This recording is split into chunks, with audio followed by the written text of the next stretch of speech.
Assalamualaikum warahmatullahi wabarakatuh. Saya Tiara Salisa Fatiha. Saya dari Prodi D4 Anestesi. Di sini saya akan menjelaskan alat reproduksi pria dan wanita.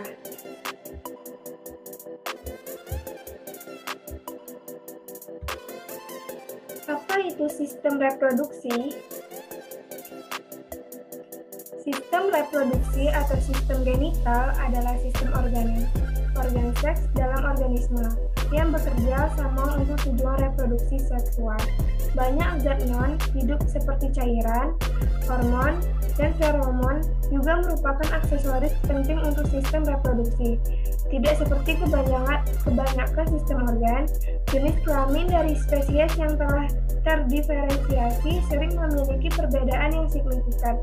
Perbedaan ini memungkinkan untuk kombinasi materi genetik antara dua individu, yang memungkinkan untuk kemungkinan kebugaran genetik yang lebih besar dari keturunannya.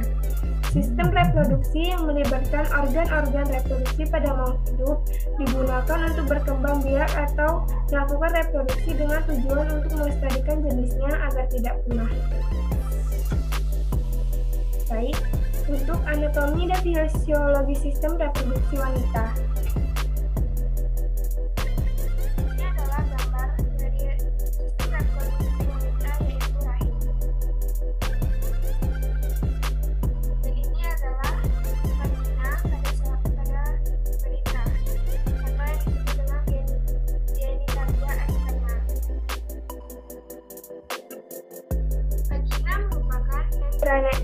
Membranacea yang berfungsi untuk menghubungkan rahim ke bagian luar.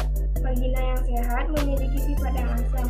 Sifat ini disebabkan karena adanya degradasi glikogen dan menjadi asam laktat yang dihasilkan oleh bakteri Bacillus. Uterus adalah wadah untuk rahim. Uterus memiliki berat sekitar 30 gram. Uterus juga tersusun dari lapisan otot-otot yang kuat. Karena uterus nantinya yang digunakan untuk tempat tumbuh kembangnya janin. Tuba Fallopi merupakan saluran tular. Tuba Fallopi ini memiliki fungsi untuk membawa sel telur ke dalam rahim. Bila dilihat dalam gambar, tuba Fallopi merupakan bentuk seperti cabang pada jari. Cabang seperti ini biasa disebut dengan fimbriare. Fimbriare ini bermanfaat untuk menjangkau ke dalam rongga panggul dan bermanfaat untuk mengandung telur. Ovarium adalah induk telur yang memiliki fungsi paling utama bagi tubuh. Ovarium menghasilkan telur guna untuk memupuk dan juga induk telur ini berguna untuk menghasilkan hormon yang digunakan sebagai reproduksi. Mons veneris atau juga memiliki kata lain mons pubis, kerap sekali disebut dengan kemaluan. Mons veneris ini merupakan lapisan lemak yang berfungsi untuk menutupi tulang pada kemaluan.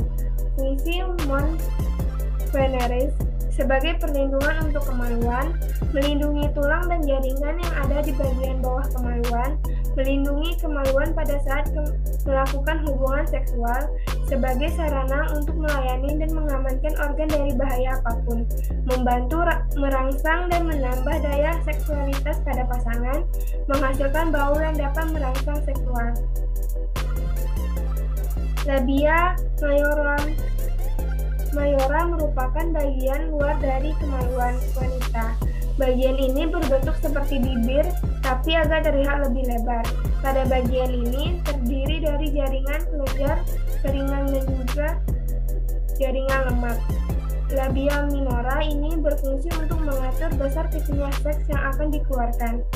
Vestibulum, organ ini dibatasi oleh labia minora dan organ ini dibatasi oleh pertemuan dua labia minora. Vestibulum adalah tempat saluran kencing. Himen atau biasa disebut dengan selaput darah wanita. Selaput darah wanita adalah selaput lendir yang merupakan suatu lipatan-lipatan dan menutupi introit vagina. Klitoris. Klitoris adalah struktur yang homolog dengan organ penis pada reproduksi jantan.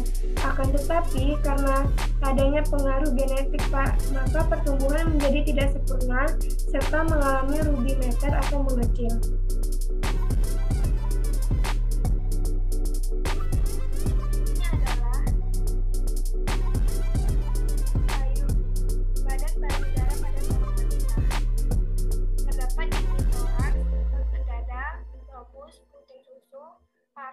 Areola, saluran susu, jaringan adiposa, dan kulit. Korpus atau badan payudara. Yang dimaksud korpus adalah bagian melingkar yang mengalami pembesaran pada payudara atau bisa disebut dengan badan payudara. Sebagian besar badan payudara terdiri dari kumpulan jaringan lemak yang dilapisi oleh kulit. Areola. Areola merupakan bagian hitam yang mengelilingi putih susu atau bagian kelenjar sebasea, kelenjar keringat, dan kelenjar susu. Putih susu atau papilia. Putih susu dan areola adalah area payudara yang paling gelap. Puting terletak di bagian tengah areola yang sebagian besar terdiri dari serat otot polos, berfungsi untuk membantu puting agar terbentuk saat distimulasi. Jaringan adiposa. Sebagian besar payudara wanita terdiri dari jaringan adiposa atau yang biasa disebut sebagai jaringan lemak. Jaringan lemak terdapat bukan hanya di payudara tapi di beberapa bagian tubuh lainnya. Lobulus dan saluran susu. Lobulus merupakan kelenjar susu, salah satu bagian dalam penyusun korpus atau badan payudara yang terbentuk dari kumpulan-kumpulan alveolus sebagai unit terkecil produksi susu. Lobulus yang terkumpul kemudian membentuk lobulus. Dalam satu payudara wanita umumnya terdapat 12-20 lobulus. Pembuluh darah dan kelenjar getah bening. Pembuluh darah dan kelenjar getah bening juga merupakan bagian yang menyusun payudara. Selain terdiri dari kumpulan lemak, pada payudara juga terdapat kumpulan pembuluh darah yang berguna untuk menyuplai darah. Baik, selanjutnya yaitu anatomi dan fisiologi sistem reproduksi pada pria. Ini adalah sistem reproduksi pada pria. Terdapat jantung kemih, tulang punggung, vas deferens, ureter, penis, sacrum, vesicuala seminalis, kelenjar prostat, kelenjar borbouretral, rectum. Vas deferens, kantung kemih, ureter, epididymis, testis, penis, irian testis, tubulus seminiferus. Testis atau testes merupakan suatu kelenjar reproduksi pada pria yang memiliki fungsi untuk menghasilkan spermatozoa dan hormon kelamin pria.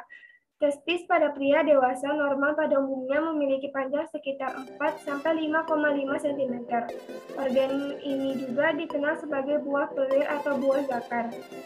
Spermatum memiliki fungsi untuk mengatur testis agar optimum untuk kehidupan sperma. Sperma membutuhkan suhu yang lebih rendah dari suhu tubuh. Hal ini dimaksud sebagai perkembangannya. Saluran yang baru keluar dari testis dinamakan dengan epididymis. Saluran ini berkelok-kelok membentuk suatu gumpalan yang memanjang yang menempel di belakang testis. Spermatozoa yang telah sempurna kemudian akan ditampung dalam saluran tersebut. Adapun fungsi dari epididymis yaitu sebagai tempat untuk penyimpanan dan pematangan spermatozoa. Sewaktu organisme dan terjadi edukasi autopolos, epididymis akan berkontraksi sehingga mendorong spermatozoa menuju vas deferens dan saluran kantung kemih. Vas deferens dilambangkan sebagai ductus deferens. Saluran ini merupakan kelanjutan dari epididymis yang berupa saluran lurus keluar dari testis ke atas rongga panggul. Panjang dari vas deferens ini sekitar 50-60 cm.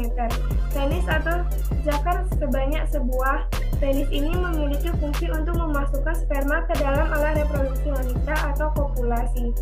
Penis ini dilindungi oleh lapisan kulit yang tipis. Lapisan kulit ini dihilangkan saat seorang anak laki-laki dihitan. Guna menjalankan fungsinya dalam kopulasi, maka penis ini akan mengalami ereksi. Kelenjar prostat, jumlah 1 buah, terdapat di bawah kandung kemih, mensekresikan getahnya secara langsung ke dalam ureter berupa cairan encer berwarna putih seperti susu mengandung enzim antikoagulan dan asam sitrat atau nutrisi pagi sperma. Baik, terima kasih penjelasan dari saya. Jika ada salah dan kekurangan, mohon maaf.